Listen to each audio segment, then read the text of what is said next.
Hi, I'm Grant. And I'm Kathy. Welcome back to our Change How You Think weekly video podcast. If you'd like to hear from us every week, then subscribe to our video by clicking on the weekly video tab at the top of this page. Fill in the subscription form and you'll get our free ebook, Healthy Moods. Here in Canada, we're in the middle of winter, which means there are fewer hours of sunlight. It's in these cold, dark months that people often feel more down and unmotivated. This week, we want to help you decide if your down mood, if you have one, if it's discouragement, which is a normal part of life, or depression, which is an illness that needs treatment. We discussed this particular issue last week in our Free Your Mind online video program. It was lesson number 3 of the course on mental health, Your Moods Matter. And we've taken an excerpt from that lesson to show you this week. We hope you find it helpful.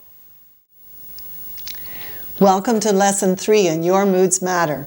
In the last lesson, you learned that a mood disorder is really just a loss of thought control, so you can't control your mood. It's caused by nerve cell malfunction that often runs in families but is made worse by stress. In this lesson, you will learn how to tell if your low mood is from discouragement or depression. You'll be able to assess yourself or a loved one and know when to go for medical help. The big problem we have in psychiatry is that we have no biological objective test to measure someone's mood and know if they need treatment. That means we can't prove a person has the condition. It would be so much easier if we could just do a blood test or head x-ray to see what's going on inside. Then we could get everyone tested and we would all be in a perfect mood all the time. If we have a look at the mood graph again, you'll remember from the last lesson that there is a wide range of normal moods.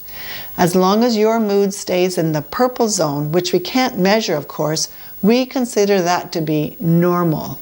We define normal mood as being relaxed and content, feeling in control of your thoughts, concentrating normally, being clear-headed, and coping with stress. Now, we don't know anyone like that, and if we did, they would likely stick out and be very dull. Yeah. When you have thought control, your mood will eventually return to the normal range, regardless of the severity of negative or positive stress that would temporarily change your mood. It works much like a spinning top that will always return to the vertical position regardless of how hard you hit it. When you're feeling down, sad, and unhappy in the normal range, we call that discouragement or the blues. This is a normal life experience that we all feel at times. So how can you tell when you cross from discouragement into depression when needs professional help? Well, let's look at the differences. In discouragement, there is usually a triggering event that upsets you, but over time and with supportive relationships or counseling, you feel better. When you're discouraged, it only affects the part of your life that was connected to the event. The rest of your life is fine. An easy example is that you may be discouraged about work, but you're fine at home and everywhere else. Life is still worth living, you feel hopeful, and your connection to God is strong. The most important criteria for discouragement is that you can control your thoughts. You can concentrate and choose to think about something else. Well, depression is quite different. It rarely has a triggering event. Many of Grant's patients who thought their depression was caused by a significant event later realized that they were already sliding into the depression long before it happened. The event just made everything worse. But exceptions to this would be depression that was triggered by a significant traumatic event, like PTSD, post-traumatic stress disorder. It commonly triggers depression or anxiety. Postpartum depression would be another example. In depression, the sadness is very long-lasting.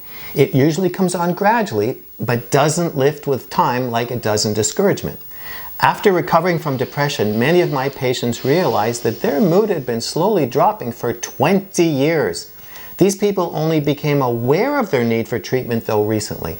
It was when their mood or their depression disrupted their lives to a greater extent, so it came to their attention. Depression has a very wide variety of symptoms, and each individual has a different pattern. That's because your body and mind will respond to the loss of thought control in ways that are unique to you. For example, some people can't sleep when they're depressed, or when they're anxious because their mind won't shut off. But others will sleep as much as possible since it's an easy way to escape all the bad thoughts. Some people can't eat because they're so upset. Others overeat as a way of making themselves feel better. Generally speaking, in depression, you tend to lose interest in activities of life that you used to enjoy. Work, hobbies, relationships, and recreation become just another chore that you'd prefer to avoid.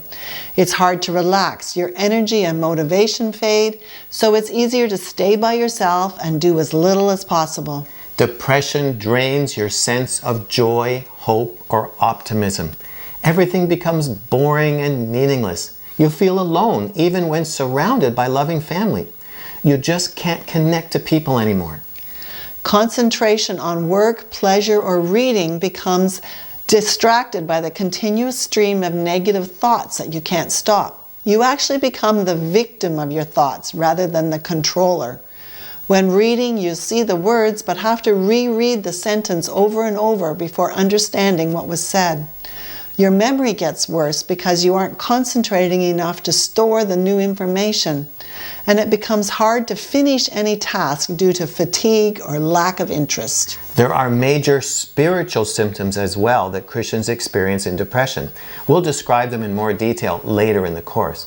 But a very common one is to be unable to pray and feel abandoned or even punished by God. Also, if you're having problems connecting with people you can see, it's not hard to understand your struggle with a person you can't see.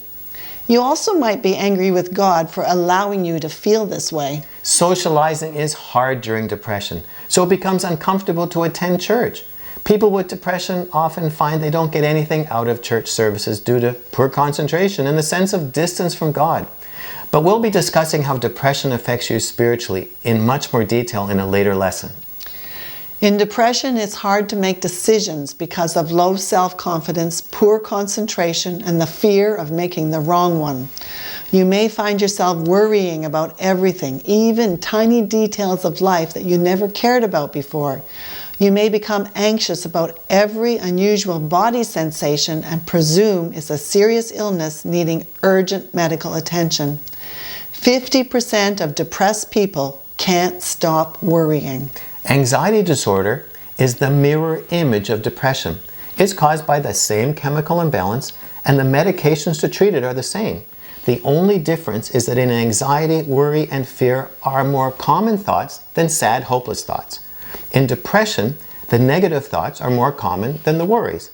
But in both conditions, there's a mixture of both worry and negativity. We'll be doing an entire course on fear, worry, and anxiety later on in Free Your Mind. Then you'll learn these thoughts can have a physical, spiritual, or emotional origin, so you need a three-pronged attack to conquer them. But what all these depression symptoms have in common is that you can't shut your mind off and you can't concentrate.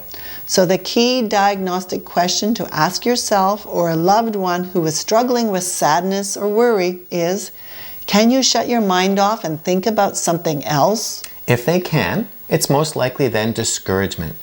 If they can't, then you need to go through the checklist of symptoms and resources on our website that you can get by clicking on the link below this video. If you see yourself described there, take the list to your doctor and a counselor to begin treatment. We hope that lesson helped you understand the differences between depression and discouragement. Below this video, we've included a link to our website where you can learn more about depression, anxiety, and mood swings. There's also a self-assessment tool you can click to indicate if you're depressed or discouraged. If you'd like to learn more about mental health from a Christian perspective, why don't you join us in the Free Your Mind program? It's our step-by-step online video guide to taking back control of your internal world. Just click on the link below this video to subscribe. And we'll talk to you again next week, but this week, pay attention to what you're thinking.